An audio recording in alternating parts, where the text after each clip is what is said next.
These concepts are the foundation of how people develop audiences on platforms like YouTube.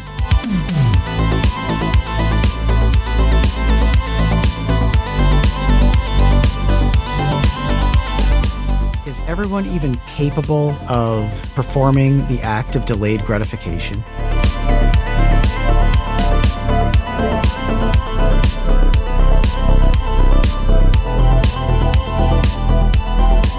But this has to be sort of a pillar of becoming a serious person, what you're talking about, and being perceived as a serious person.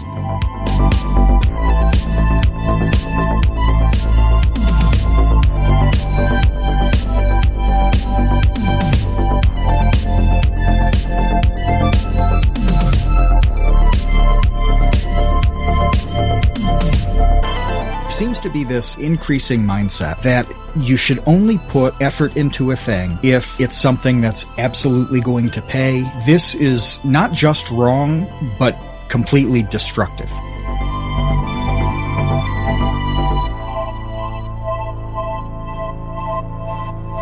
Hey, welcome to the Create Unknown, the home of Make Something Mean Something. I am Kevin Lieber. I am a broken down old man, and with me as always is Matthew Tabor.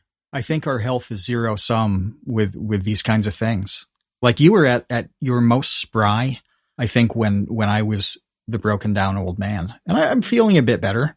And I think what happens is, the pain just travels, right? It travels like, and rains a piss cloud of pain on you and your life, and you absorb it. So as bad as your life is right now, like mine's awesome. This is fantastic. This is like some garbage version of Mega Man where I take your powers, but instead of, being able to shoot metal discs, it's my back hurts. Like that sucks. That's the worst Mega Man power ever.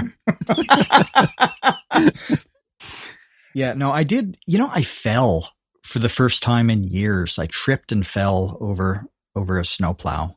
And I actually hurt myself. I landed on concrete, and there was enough time in the fall.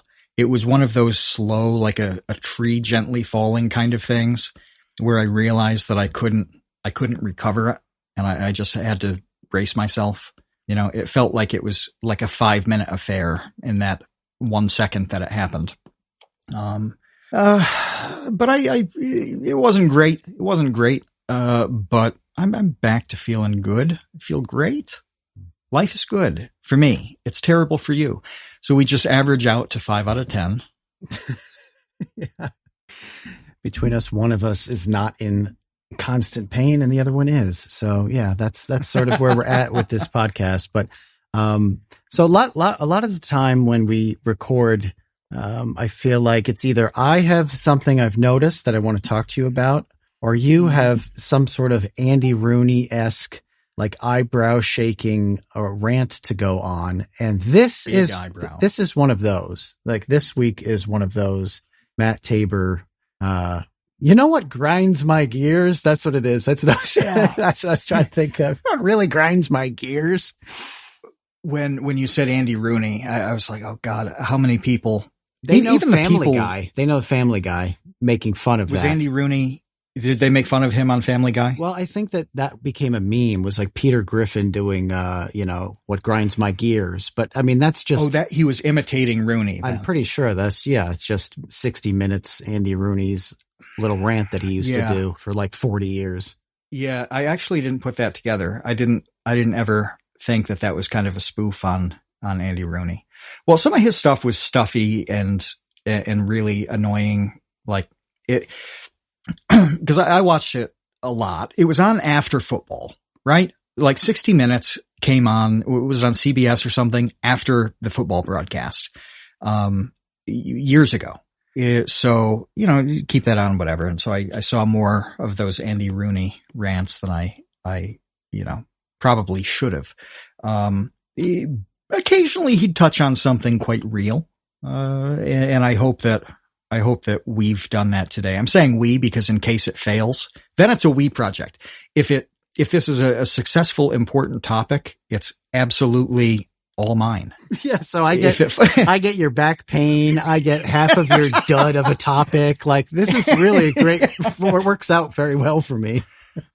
Yeah. Well, this phenomenon has popped up a lot of times recently, with not even a specific demographic of people, right? Because I do like to blame the Zoomers for things.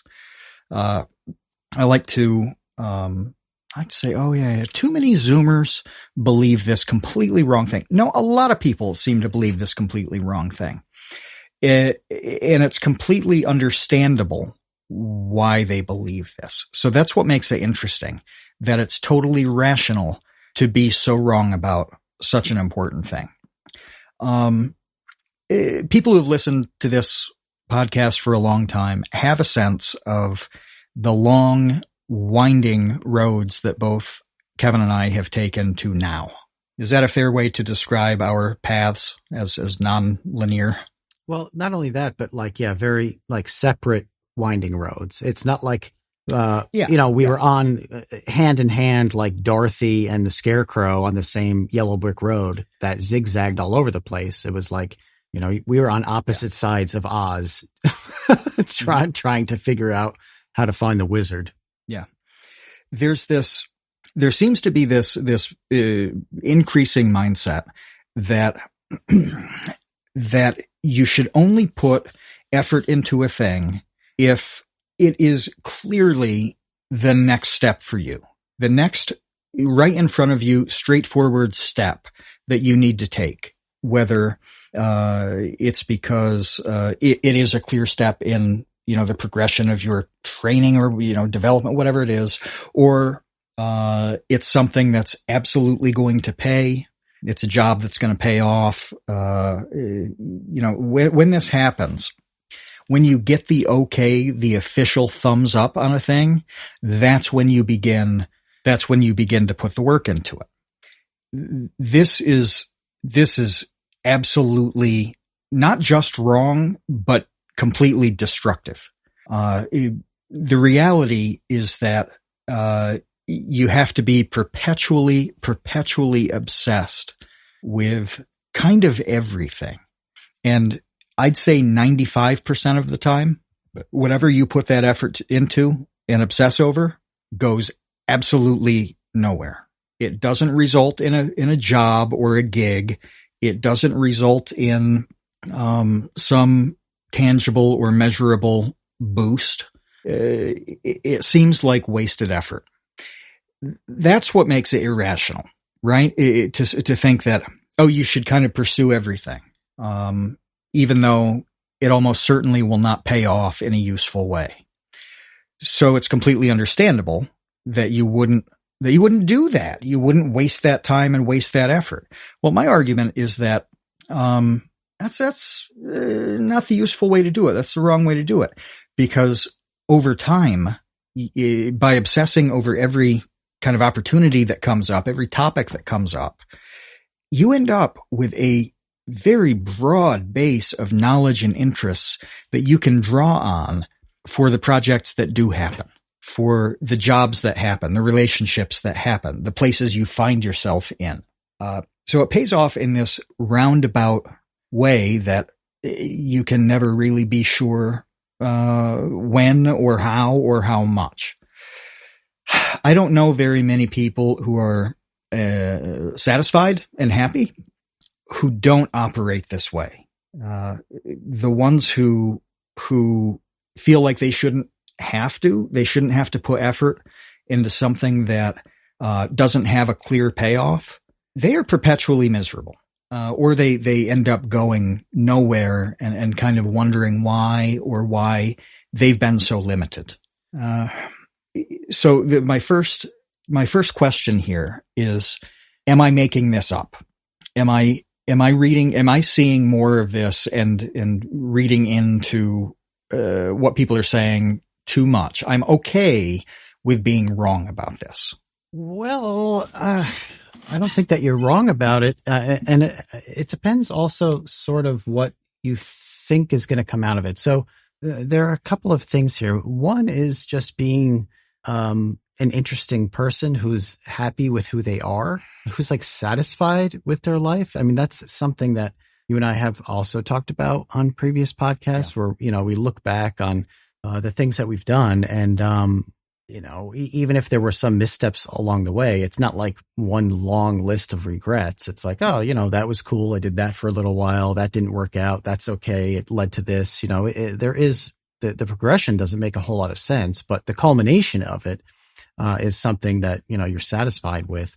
One thing that I think is super important with what you're talking about is meeting people, is like meeting different people, not only for like networking reasons, although that's really ridiculously important and has always been important, but might now be more important and soon will be more important than ever with the AI stuff. I know that we have an AI topic that we're going to dedicate to, standalone as a podcast in the future, but it definitely seems that like knowing human beings and what they're capable of and getting along with them has always been a big deal.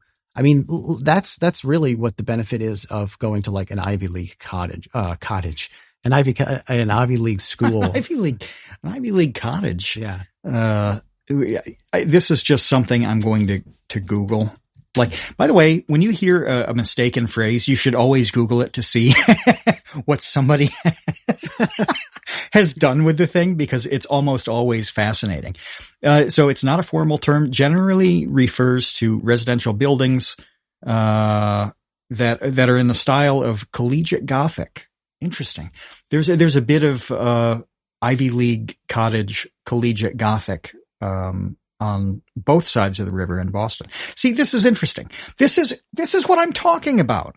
The littlest, dumbest opportunity comes up, and you pursue it.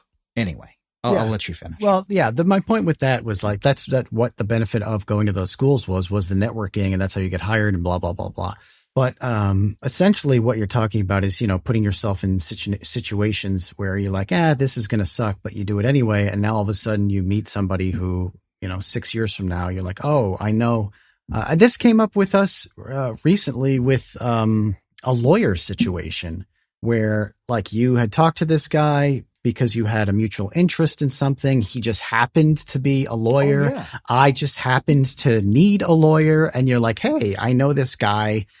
Maybe I can intro you and you can have a conversation. And we did, and it went really well. And like that doesn't happen without you pursuing one of your many hobbies and, linking up with this guy over the hobby. It had nothing to do with the law. Yeah. The hobby is baseball cards. And, I can mention, this guy because he's quite famous for what he does. He does, his interest in law is in, generally intellectual property stuff. Right. And so in the card community, it's amazing. He's one of the guys that like, there are a bunch of them on YouTube that we've talked about where somebody has a channel that is like the nichiest of niche channels. And they're a fascinating person because of how they commit to it. Well, every time there's a lawsuit over, trademarks or really anything in the sports and non-sports world, this guy completely goes through every detail of the lawsuit, like in real time. He seems to check them in the mornings to see when dockets have been updated and new filings have happened. And then he'll do this complete and total rundown. And it's most of the time it's really comical because lawsuits in the card world tend to be over semi-hilarious things. Occasionally there's like fighting over an abandoned trademark or something straightforward. But yeah, there's very much a hilarity ensues vibe that tends to happen when somebody files a lawsuit over sports cards. So I followed him for years, that and his quest to find, one card of, an Allen and Ginter card from many years ago that depicted John Henry, the mythical John Henry, if I remember right, he had an opportunity to procure one. There were only 5 of them made. It's a limited number. And he had an opportunity and passed because he thought he'd get it next time. I don't know if it was a price issue or what.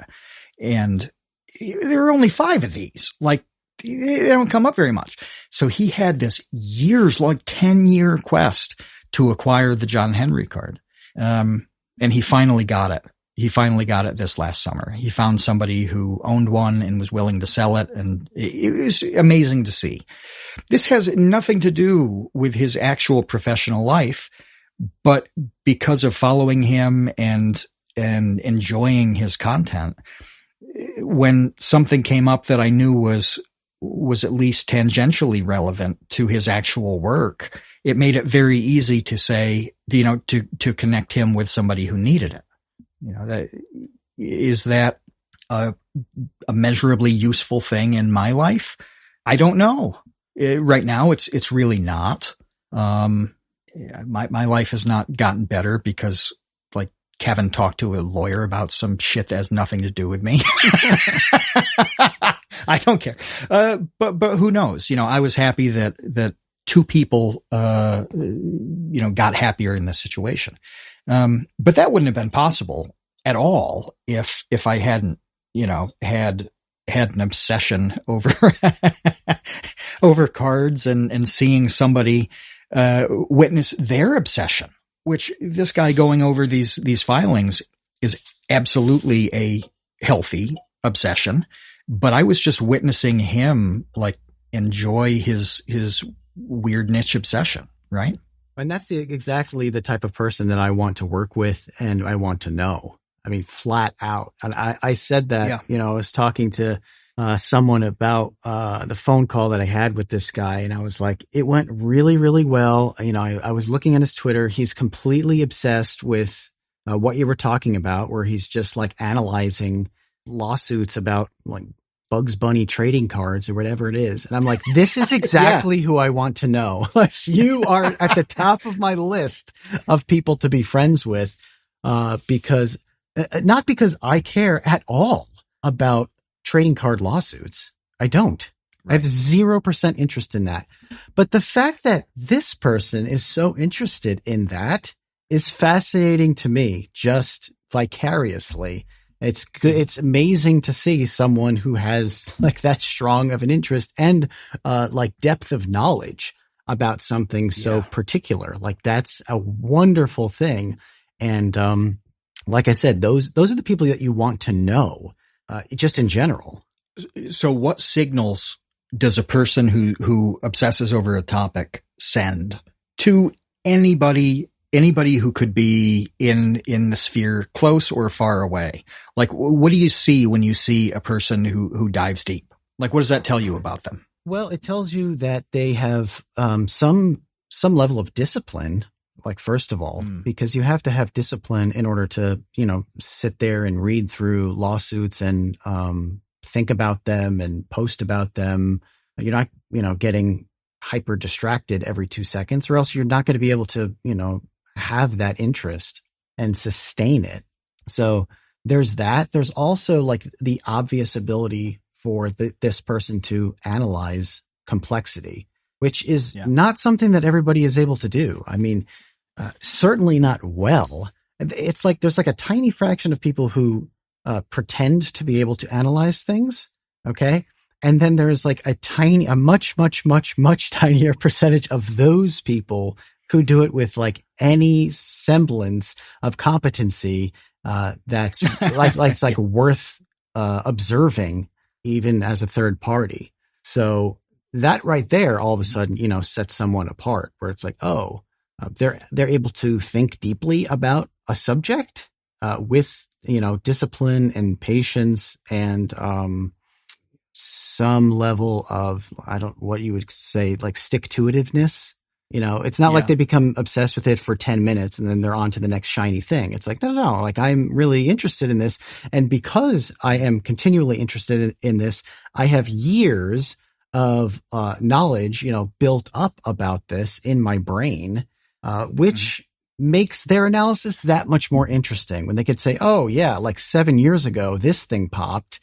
And here's how that, which is all, that's all law is you're like referencing some case from, 1993 that maybe sets some sort of precedent and that can be used to settle some case in 2025 or whatever it is. All of that is really interesting to me. Yeah, something that I'd like us to talk about in the future is generally what makes up persuasion. And I mean, I use that word because that's the word that was used from the beginning, not because it's not because it's the most persuasive word to talk about the thing with, because when you think like Kevin, how many times a day do you feel like you persuade people? Probably not very many. No, I don't know the last time I had to try to persuade anything. I'm not big on persuasion like that. But in this context, is a combination of, kind of what you know, who you are, how you act, in a way that makes people want to talk to you, work with you, watch you. So these concepts are the foundation of how people develop audiences on platforms like YouTube. It doesn't matter what they do, whether it's comedic stuff, whether it's highly analytical.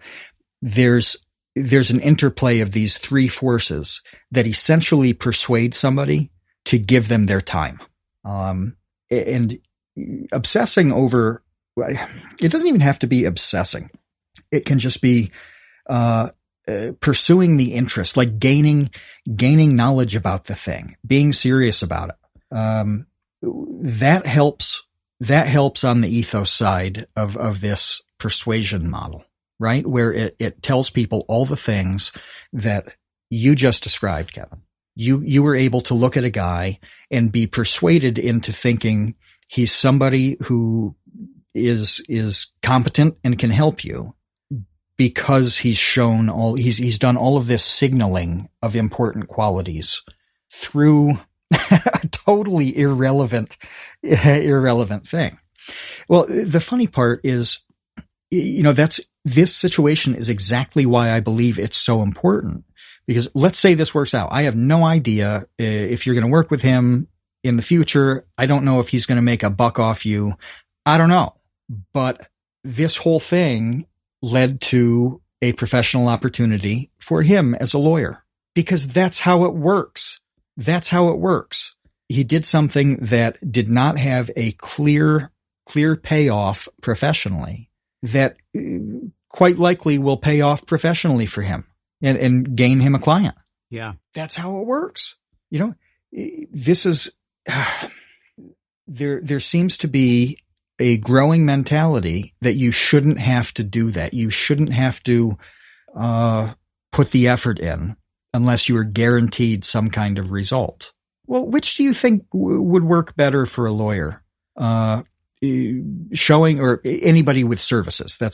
I'll put it this way. Showing that they're knowledgeable, professional. You can tell his attitude from his tweets too, that he's a normal guy. Like he would be cool to talk to. You show all of this stuff. Is that going to be more likely to lead to some kind of client or some, 500 word, chat GPT edited essay about some legal matter? No, absolutely not. The roundabout, seemingly irrational way to do it pays off a great deal more than the one that seems to make the most sense. And this is the pattern that exists with almost everybody. I look down the chat, right? And I see somebody like Jen, who Jen and I have worked for some of the same organizations in the past. We've worked in the same general sphere. And I don't know if she and I, and this goes back 8 years now, maybe, have ever had a conversation that involves like the nuts and bolts of what happens in that sphere or what those organizations do. I can't recall one. If we did, it was so boring that I'm sure both of us have forgotten it. And yeah, she says in the episode chatter, we're going to talk about Aristotle. Yeah, this is the Aristotelian persuasion model of pathos, ethos, and logos. And when these three things, it's like when you've got a little dot on the color wheel, with the RGB colors, you've got these 3 points and you slide around to get the right color. That's kind of how these three forces work too. And you need to be able to slide between the three to get exactly the color you need, to get exactly the tone of persuasion that you need. Most people we encounter, I think that's you, Kevin, that's probably everybody listening, is really heavy on the logos knowledge side. A couple types of people can get away with that. I want my doctor to be very strongly logos. And you know what? If he's kind of a jerk, I ultimately don't care, because the important thing to me in that situation is that I get healthy or healed or whatever. If my criminal defense lawyer is an uncaring guy I don't want to hang out with in real life, but who knows his job extremely well, I'm probably okay with that, because it'll keep me out of prison. Like, it's okay to be logos heavy now and again. Generally though, no. You've got to be, experienced and kind of well-rounded in all of those so that you can, push the right button when you need to. And the best way to do that is to pursue 1,000 different topics over a lifetime. So is there something, Kevin, that's seemingly irrelevant to what you do that is actually indispensable to what you do? I know there are a bunch, because you've talked about so many chicken wing frying stories. Yeah. Well, first I wanted to say that the other thing that was really important to me about this lawyer guy, like witnessing him tweeting about, trading card things, is that he was doing that for fun in his spare time, which signals to me this person is really into his job. Like, this person is thinking about what he does professionally when he's not working. And that is exactly who you want to hire. You want to hire the person who's going to do it in their spare time and, sit around for fun. It's also their hobby, analyzing life. This is just who he is. Yeah. Like, this is not like he's clocking out at 5 and, drowning his sorrows with a bottle of Jack. It's like, no, like, this is what I like to do. It's like, that's exactly who I want to talk to. I think, as far as, things, there are a lot of things that I've done in my career that went absolutely nowhere that, you and I were talking about earlier, actually. There were a couple of things that I tried to start. Was it even before Vsauce? It was either before Vsauce or maybe like right at the very beginning when I became a contributor to Vsauce, but I wasn't doing it full time. I don't remember the exact origins and timeline on it, but one of them was a business idea that you and I were talking about that I can't even remember what the purpose of it was. It was just something called Run to the Mailbox. Yeah. And that was the name of the business. It was called Run to the Mailbox. I think I might have even created a Facebook page for this. I mean, I don't know if Facebook just like deletes these after a while, but there is a non-zero chance that there's a like Facebook page called Run to the Mailbox that I started in like 2010 for some kind of business that was mail order oriented. I don't remember what it was. Right. I remember us talking about how even at that time, how rare it had become to get excited about getting the mail. And I mean, when we were kids, at least for me, when the mail showed up, it was like a great part of the day. It was, if you were expecting something, there's no way to track it. You didn't know when it was going to come. But like, for me, I would be able to hear the engine of the truck, in the summer, cause the windows were open and stuff, hear it like up the road and know that, kind of by the time I got outside and got to the mailbox, it would be in there. And it was just an excitement that doesn't exist a whole lot anymore. But when you were when you were expecting something that you'd maybe sent away for, and ordered because you had to mail in orders at that time, like in the 90s. It was such a cool bit of excitement being like 14 and waiting on something in the mail. And I remember us talking about how cool that was. Like, whatever the idea was, and I can't remember it either, but let's bring back, or let's do this thing that generates that same, like, I just want to run to the mailbox excitement.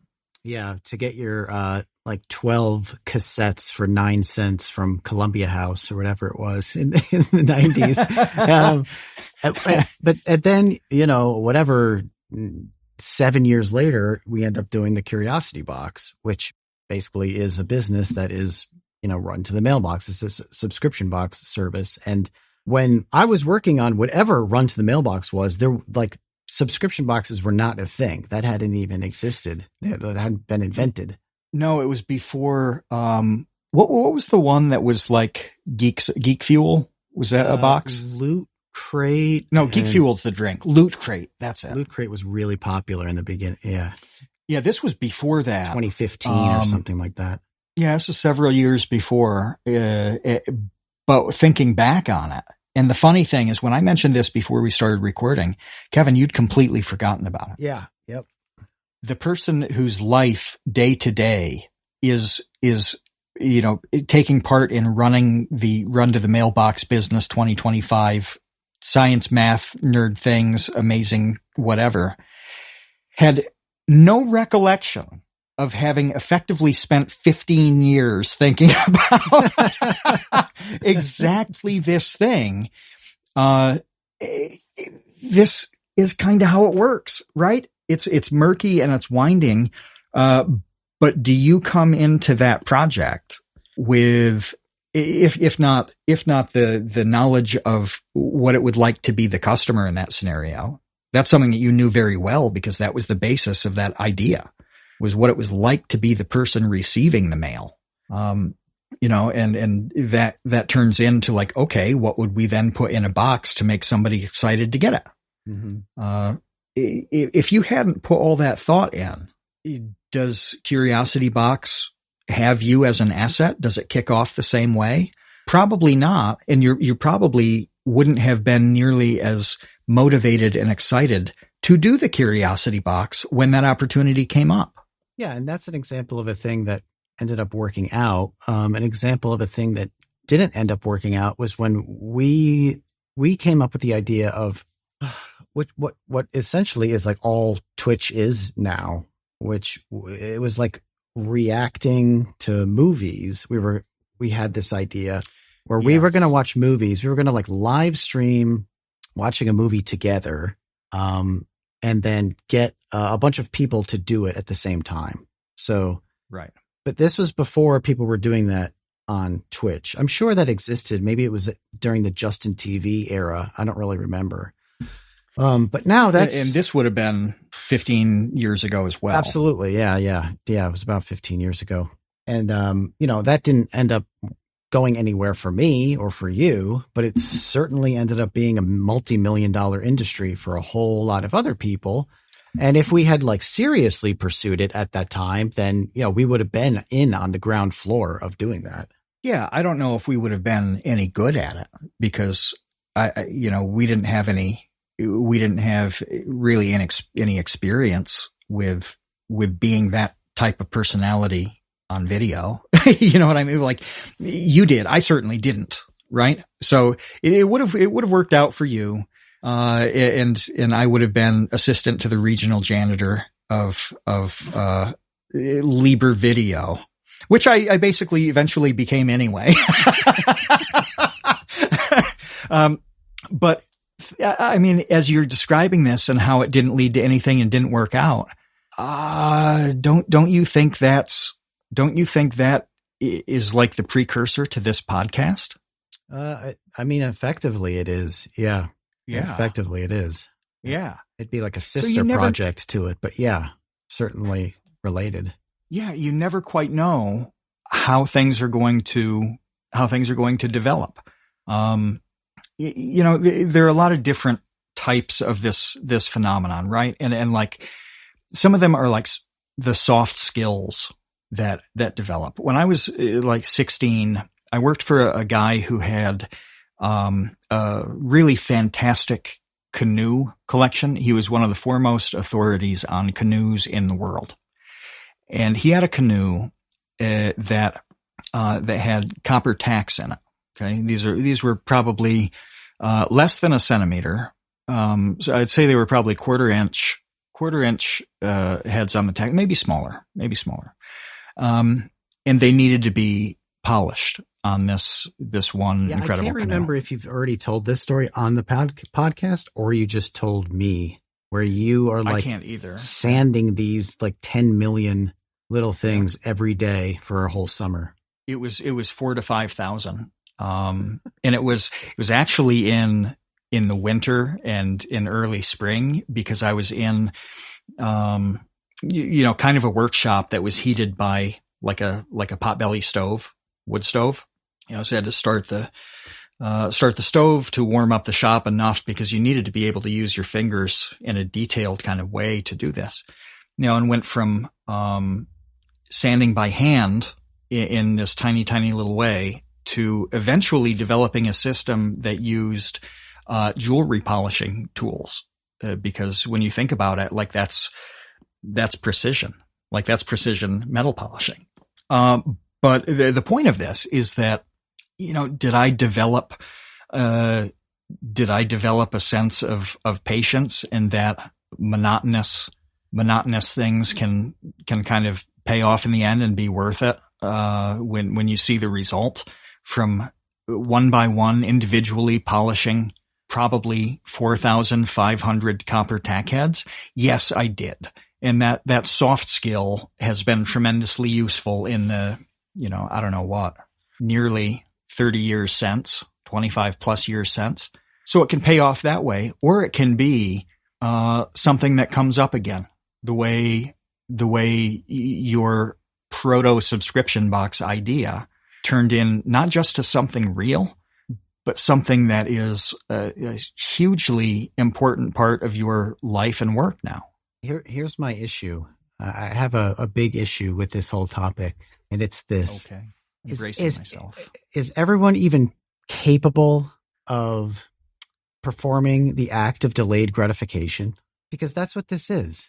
It's doing something with no discernible payoff in the immediate, right? So by default, it's a delayed gratification. Like it has to be delayed if there is any gratification at all to be had at the end of that road. So it's almost like worse than delayed gratification. It's like delayed, intangible, mysterious, perhaps like phantom gratification. Like this, what percentage of people are even capable cognitively of handling this concept? And if they can, do they choose to pursue it? Right. And, I laughed as you start putting it in delayed gratification terms, because of how awful the prospect of it sounds when you take something like the famous one is like the marshmallow experiment with kids, where it's like, do you want one marshmallow now or 3 of them in an hour?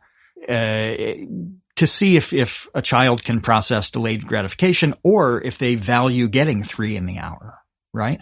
And if you put this in marshmallow terms, what I'm saying is how important it is to have somebody say to you, you can have 1 marshmallow now, or you can have 3 or 5 or 50, maybe in 20 years. Probably not, though. You're probably not going to get anything. It might not be a marshmallow. It could be a banana. It might be some prunes. It could be a banana. A box of raisins. It could just be like a horrible skin infection instead that costs you like $10,000. But I promise this is the right move. It sounds horrible. It sucks. It's terrible. But that's the trade-off here is, do you want to put time into, researching something, being a fan of something, learning a skill, whatever, or do you want to do something else that you're going to like right now? So the way it comes up for me constantly is, I see a topic And the choice to me is, do I go down this rabbit hole for whatever reason, or do I just do something I like, that I will enjoy spending my time doing? I've come to really like the rabbit hole process. So that is something I like, but I'm working on a couple projects now. One of them has to do with Albania. This is a resurrection of a project that initially was conceived when we were doing things for Popular Science and has since been released to me and going in a different direction. It's something I'm going to talk about a lot in 2026 because it's quite active now. This is I'm going to try to keep it brief, but Kevin touched on something that, I want to say this and then hand it back about what it's like to talk to people, how much easier it is to talk to people when they have put some time and effort into your thing, the thing that you know about and value. It comes up in really little ways. There's a former communist prison in Albania called Spac, and one of the survivors of it, which you can imagine it was a place of horrors, right? It was not an easy place to survive. His name is Fatos Labonia, and he's written quite a bit about his experience there, and he speaks publicly and, goes on talk shows and all that stuff to weigh in about all sorts of Albanian issues, right? So he's a bit of a personality who's known. When I found out about him, the instant reaction was, boom, I got to buy his books and I've got to read his books. So I did that. I did that in October, I think, of 2024, something like that. It's Friday today. It must have been Tuesday or Wednesday night. I was having a conversation with a guy who lives in Albania. We were talking on the phone. He's updating me about these things, and he had gone back to the prison for a little bit of a ceremony kind of thing. And this guy said, yeah, I read the prologue to Fatos's book as we look down on the prison. Well, he opens his book like a prisoner by describing what he saw when he was first taken to the prison.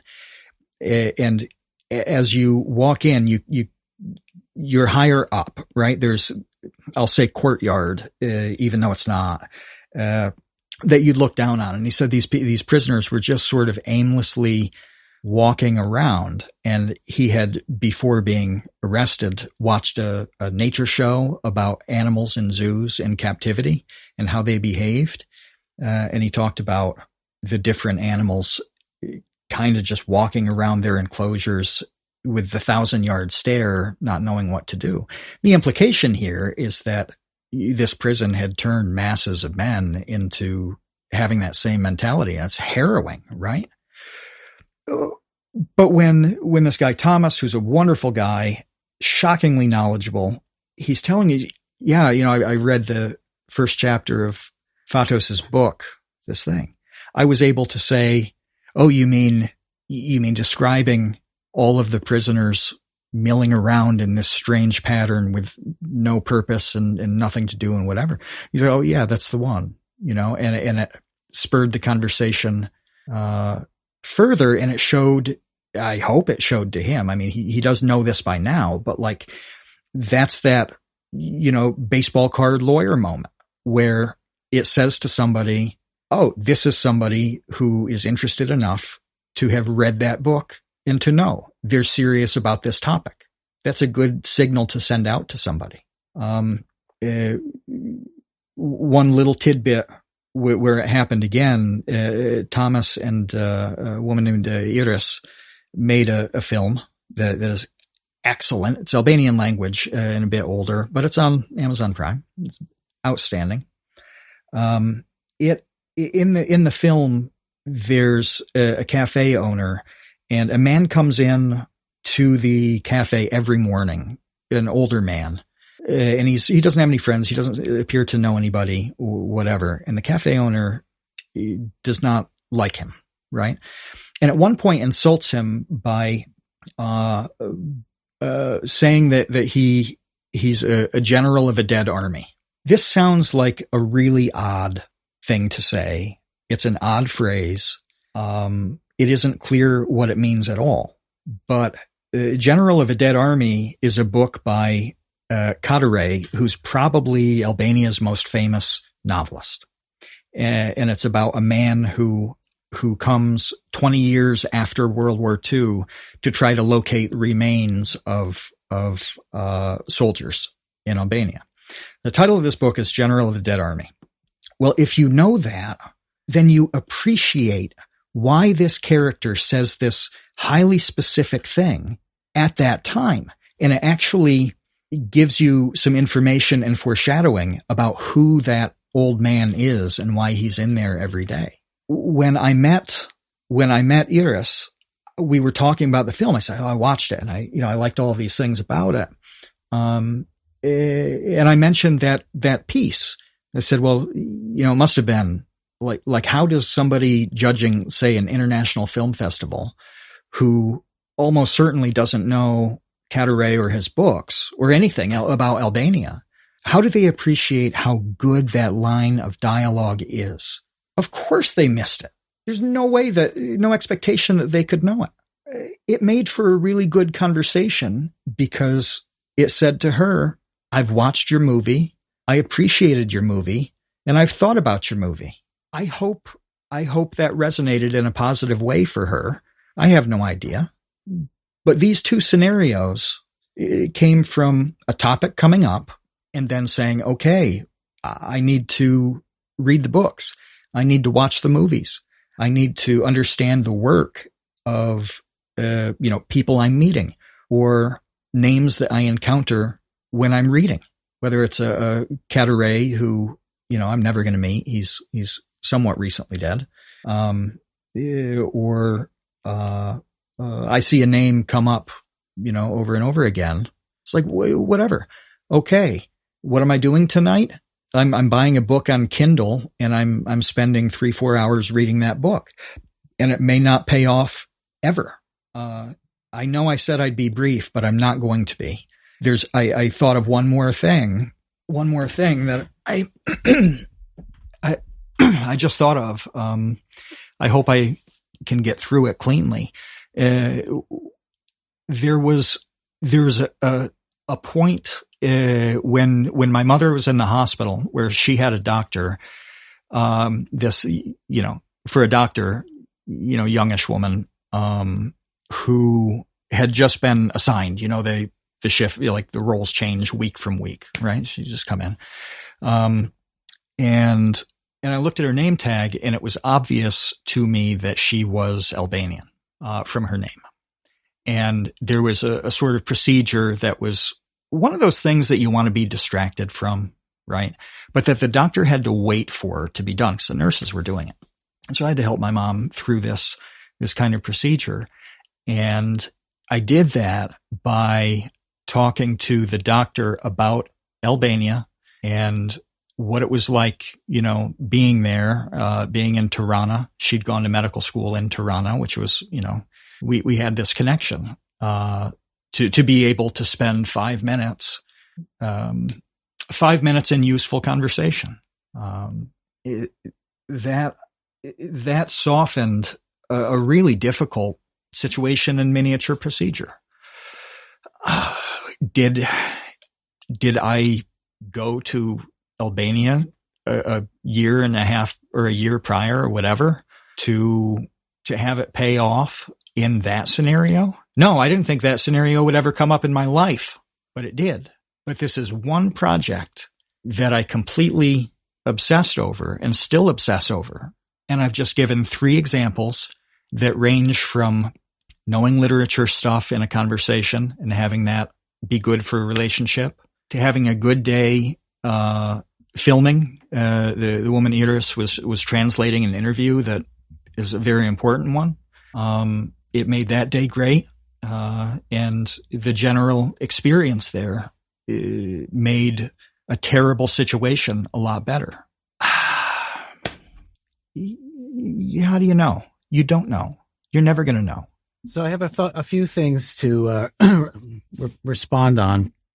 One is just kind of an overview idea of, you know, this thing from Succession where you're not serious people, where Yes, I do. What is Logan? Is that his name? I can't remember. Logan Roy. Roy says that so if you haven't seen Succession, I believe it's based upon the Murdoch family who run Fox News, I think is what. Okay. That was like loosely modeled after. But anyway, there's like this titan of media, Logan Roy, who has this news network that's worth billions or whatever. And then he's got these 4 kids. It's 4, 1, 2, right? It's 4. 3 boys and a girl. Siobhan. There's the Ferris Bueller guy. There's the rapper guy. There's the Culkin and the redhead. Yeah, it's 4. Yeah. Anyway, they're vying for who's going to take over when he retires. And they're all sort of, you know, miscreants in some form or fashion. They just, none of them have the tools and the capabilities to succeed. That's what the Succession is, their father in taking over this, you know, monolith of a media company. And that's the scene from that entire series that makes the whole series so memorable, is him telling them, you are not serious people. So as you're sort of detailing all of this stuff, I started thinking to myself, like, this is very clearly one of, I'm not saying the only, because, you know, almost nothing is only one thing, but this has to be a sort of a pillar of becoming a serious person, what you're talking about, and being perceived as a serious person. Being perceived as having some element of seriousness by a broader and greater breadth of people. Well, this is the second thing, is what you're just saying, is that I started to think, okay, people listening to this, you know, how does this help me? How does this apply to me? Why should I even bother listening to these boomers with back problems tell me what I should be doing with my life? And I started thinking about social anxiety. Okay. Because social anxiety is something that is a really, really big problem for, you know, an entire generation of people who like largely interact through phone messages and not really face to face, you know, who are, you know, classically afraid to order a pizza by, you know, calling the pizza place and talking on the phone. Right. You know what really helps reduce social anxiety is knowing a whole bunch of stuff, knowing a little about a whole bunch of stuff, even if just a little bit about a whole bunch of stuff, that dramatically reduces, I'm not saying eliminates, but it fundamentally has to reduce your level of social anxiety, because you know that you're almost certainly able to talk to almost anyone about something. And this is something that you are really good at. This is something that I think I am pretty good at, which is being able to go into almost any situation with any person, whether it's upper class, middle class, lower class, blue collar, white collar, jocks, geeks, nerds, like literally anyone, and have something to say about what their life is like, what they're interested in, the sort of interests and pursuits that they have, whether it's film or sports or fixing trucks. Working on like in the tech space, whatever it is. It's like, yeah, I'm comfortable conversing with you on your terms, no matter who you are. That really, really, really helps, makes everything less awkward, and therefore reduces social anxiety. And it makes it enjoyable. So not only do you remove the liability of the anxiety, but it almost always makes it fun, interesting, awesome. It's great. Because everybody likes to, you know, there's this, the phrase, it's like, oh, I feel seen. Oh, it's so important that, you know, I'm seen, whatever. What do you think we're talking about? We're talking about seeing people and being able to see people and know who they are, what they're interested in, what they do.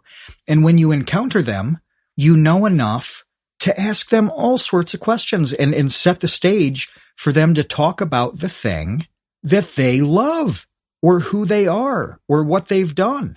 You are setting up this incredible situation for other people to be comfortable in and to be themselves in.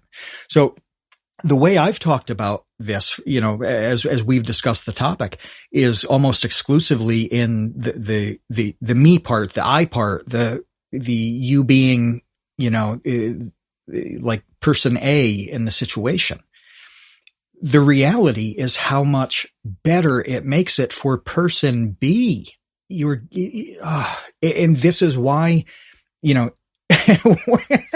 whenever anything remotely even has an air of like disapproval or negativity comes up regarding you, Kevin, it is the most hilarious shit to me in the world. Me? Because what did I do? You. That's the point. That's the point. Because I know that there is no universe in which it's accurate. like whatever stupid thing is happening here, there is absolutely no way that Kevin caused a problem or made anything awkward. It's not you. No. Because you're really good at the stuff that we're talking about. Then to bring it back to the original thing, that's where like the opportunities come, and they can be, getting a client for your law practice. You know what else they can be?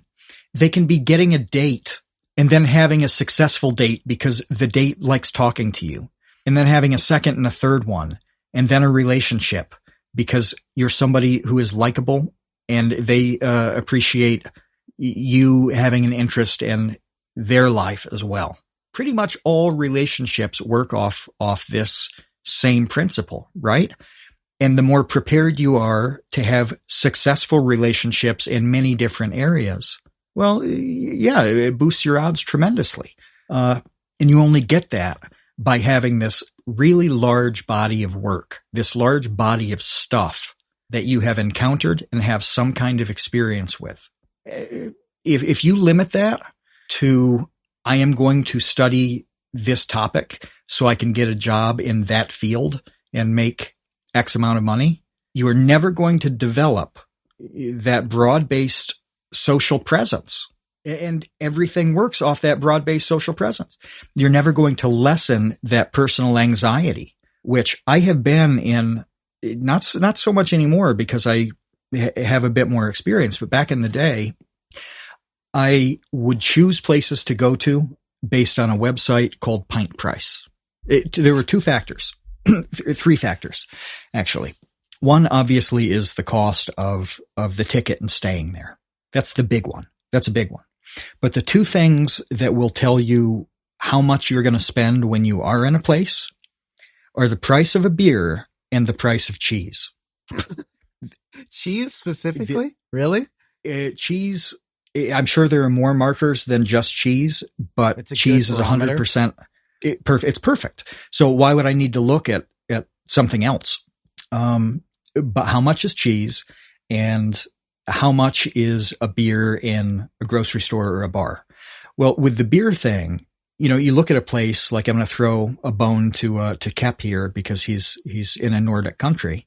You look at it, it's going to be like $9. Well, that tells you that the things that you're going to buy, food, drinks, whatever, as you're there, have heavy surcharges on them, heavy taxes. If you want to eat a pizza, have a couple beers, whatever, it's going to ding you a hell of a lot harder in one of the Nordic countries. Well, you've got to factor that in. If you want to go somewhere for a month, what's your daily cost of living? Cheese tells you a lot about groceries. It varies depending on the agricultural makeup of a place, right? Not everybody has cow cheese cheaply, for example. But I was in Georgia, and bought cheese for $2 for a kilogram. I knew that I could be in Tbilisi and get incredibly cheap cheese, ... continuing, okay, everything else I'm going to eat and drink here and generally do with my days is going to be inexpensive. Anyway, it's a long way to say that when you do things like cheap price, plane ride plus cheap living, and that's how you choose to go to a place primarily, you may very well be in the middle of a place where you don't know anybody, you can't read anything that's around you, and there may not be very many people who can speak English. And they also may be quite hostile to you. That's a situation where you have to grab on to any connection you can. Like, you need, if there is a thread of positive social interaction, you need to grab onto it and yank, because there are so few of them, because you're such an outsider. I was well positioned to do that and enjoy it because I'd obsessed over 10,000 seemingly stupid wastes of time. I wasn't anxious. I wasn't nervous, any more than, you normally would be in that situation. Of course, you've got a bit of anxiety, but, it wasn't heightened. It's exactly what you're talking about, where it was way better for me to know that, I'm probably going to be able to run into somebody and have some kind of interaction that's okay. And then we'll go from there. If there hadn't been this sort of constant perpetual obsession, I stand there nervous. So this was before smartphones, by the way, which is a critical difference because now you can look up like, okay, here's a place I can go where it's going to provide more opportunities. You can always find a very loosely themed Western sports bar in every city in the world at this point, but not without a smartphone. You're like, all right, I've got to figure something out based on what I'm looking at with my eyeballs. It's not that hard when you have committed to just jumping headfirst down like every rabbit hole, and that builds over time to a point where you just aren't anxious very often. You don't have to meet exactly the right type of person to get along with, because you'll have so many ways to get along with them in a normal way, a decent way. Like, everything is better. So I die a little inside every time I see somebody not doing this, because I know how much it's going to limit them at some point in the future. And it could be in a month, and it could be 30 years. I do not know, but I know that they're missing out on an opportunity that's going to be important in some way down the line. Yeah. And the last thing I want to say about this topic, because this is its own topic that we're going to do, is that it's important to recognize that this is not just read stuff on the internet all day so that you know a bunch of things. No. It is not that.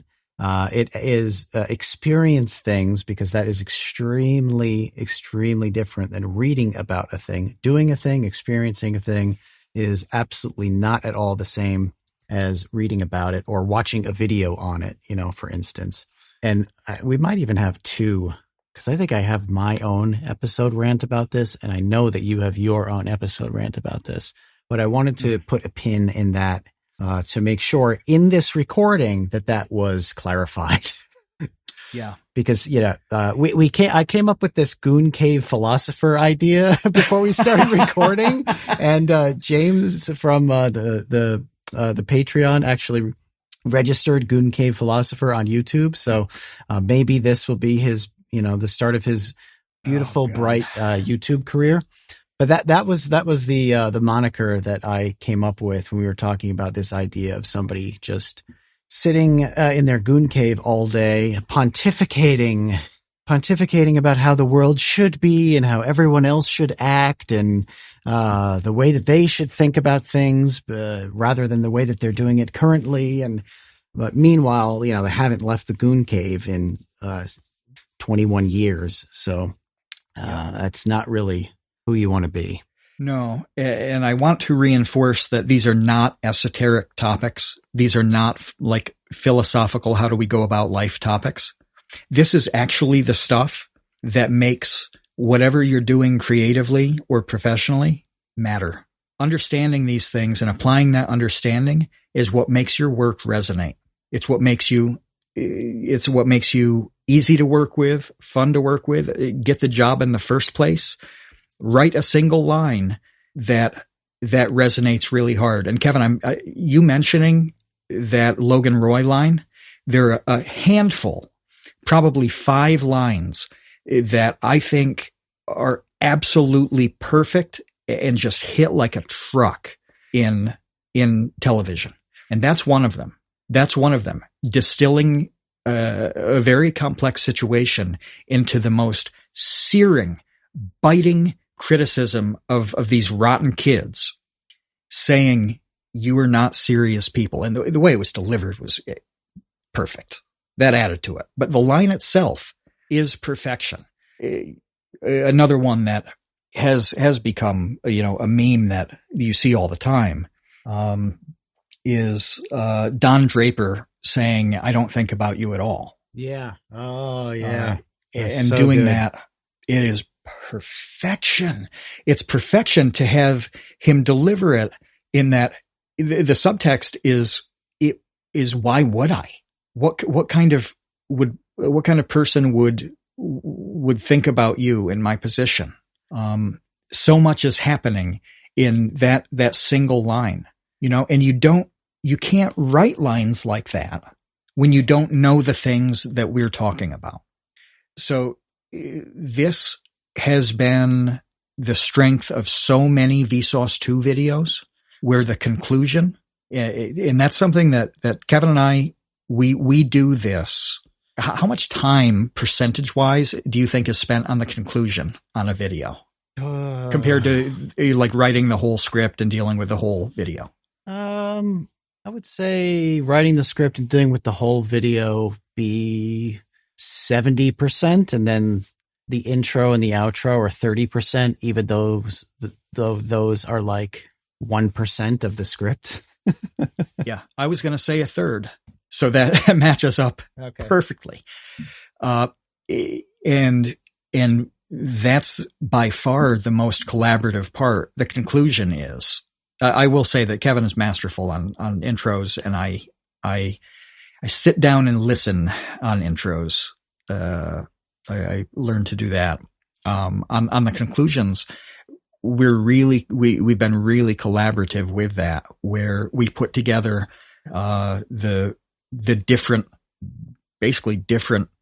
sets of knowledge that we have to come up with something that's going to resonate one way or another, depending on the topic. They've been really successful, and how many comments have there been over the years where there's some topic that doesn't warrant any emotional reaction and somebody says, "This made me cry." Yeah. A lot of them. Yeah. As good as ChatGPT is, and it is excellent right now, I've been using it. This is the dirtiest secret in my life, is that I've been playing with AI lately, to try to understand it.